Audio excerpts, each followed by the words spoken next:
And I have my laundry list of traumas. I call it my life that looks 11 shades of Meredith Grey.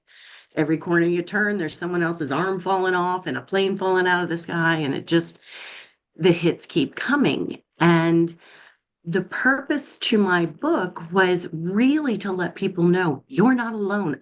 I'm not unique. That's the kicker, is that yes, I can check off abuse by a parent.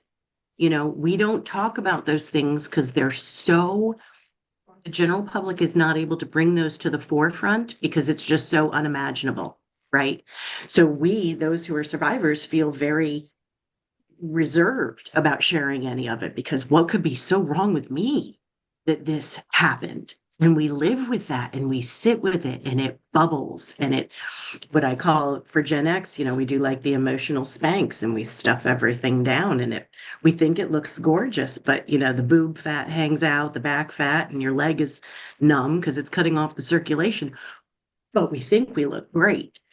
So the book is my story, and it includes everything from the abuse and the chaotic childhood, which we all have, and 9/11. My youngest survived a rare disease and stem cell transplant.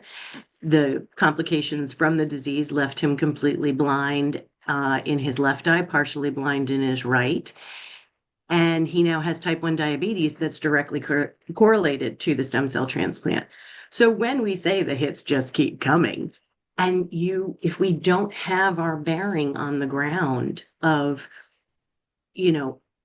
I will be okay. Like I can manage these things. And I go real quick, real honest, because we know the things that are going on in our head. We know them. As a coach, I'm not going to tell you something monumentally new that you've never heard of before.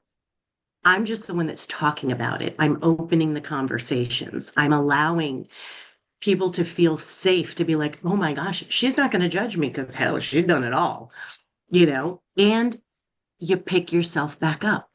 It's the key lesson that I share with my children. It is the best gift I ever gave my children, was to show them that you can be down at the bottom of the barrel and get up.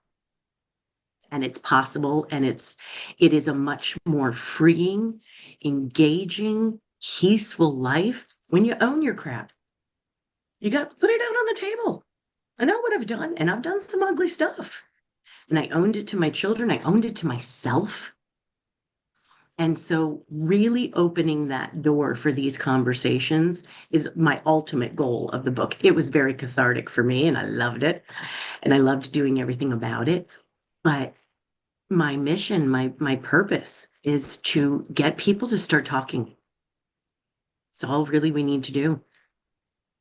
And start having the really uncomfortable conversations. And we can span that out into, my work as a medical social worker and the uncomfortable conversations with death and dying. We all hate to talk about it, but guess what? Coming for all of us. And, it is important to me